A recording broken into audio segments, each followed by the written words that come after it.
ہم P M L N کے internal disputes اور آرمی چیف کی تعیناتی کے حوالے سے جو ان کے بیانات ہیں اس کا تذکرہ کریں. ہمارے پاس ایک سٹیٹمنٹ ہے جس میں گزشتہ روز جو جلسہ ہو رہا تھا اس میں خواجہ آصف نے جو بیان دیا وہ بھی اس کی ریفلیکشن ہے. دکھائیے گا.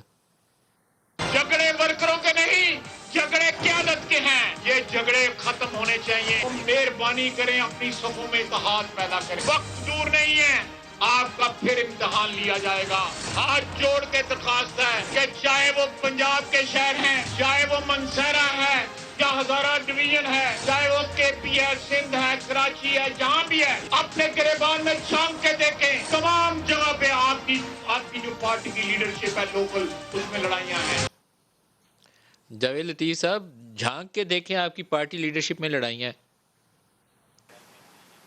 نہیں میں جو آپ نے یہ کلپ سنوایا ندیم ملک، انہوں نے وضاحت کر دی تھی خواجہ آصف صاحب نے کہ میں نے مقامی جو لوگ ہوتے ہیں، مقامی ارکان اسمبلی ہوتے ہیں کسی ضلع کی، ان کی بات انہوں نے کی تھی، لیڈرشپ کی بات نہیں کی تھی. انہوں نے بڑی وضاحت سے یہ بات کہی کہ لیڈر قیادت نواز شریف ہیں اور اس پر کسی کو کوئی ابہام نہیں، کوئی اختلاف نہیں. میں نے بڑا افذاتی مگر بیان انہوں بھی نے ان کا کہا کہ دیکھ لیا آئندہ میں نے، لیکن جو اصل حقائق ہیں ان کو چھپانا مشکل ہوتا ہے جاوید لطیف صاحب.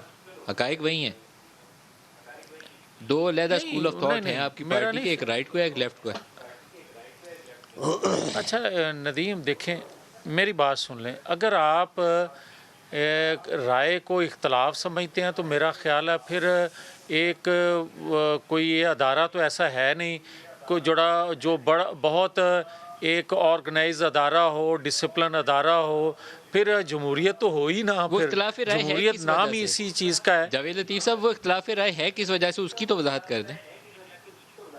نہیں دیکھیں، ہر بندہ جماعت کے اندر، وہ کوئی بھی جماعت ہو، اپنی رائے رکھتا ہے اور جمہوریت اسی کو کہتے ہیں. وہ جماعت کے اندر ہو، وہ الیکشن کے وقت ہو، وہ انتخابات کے وقت ہو، وہ کسی بھی ایشو پہ ہو. اب آپ آ جائیں کہ ایشو کیا ہے. ایشو یہ ہیں، یقیناً اس پہ بحث ہوتی ہے. ہم یہ بات کرتے ہیں کہ جو نواز شریف کا کہنا ہے کہ اگر 73 سالوں میں آئین قانون کی پاسداری ہوتی تو پاکستان آج جن مشکلات سے دوچار ہے یہ نہ ہوتا. اس میں مجھے یہ بتائیں سر آئین کہ یہ قانون کی بیانیہ پاسداری ہوتی تو نواز کس شریف بندے پاکستان کا کے نہیں وزیر اعظم ہوگا. نہ ہوتے، نہ آئی جی آئی بنتی. یہ بھی بات درست ہے. آپ سر میں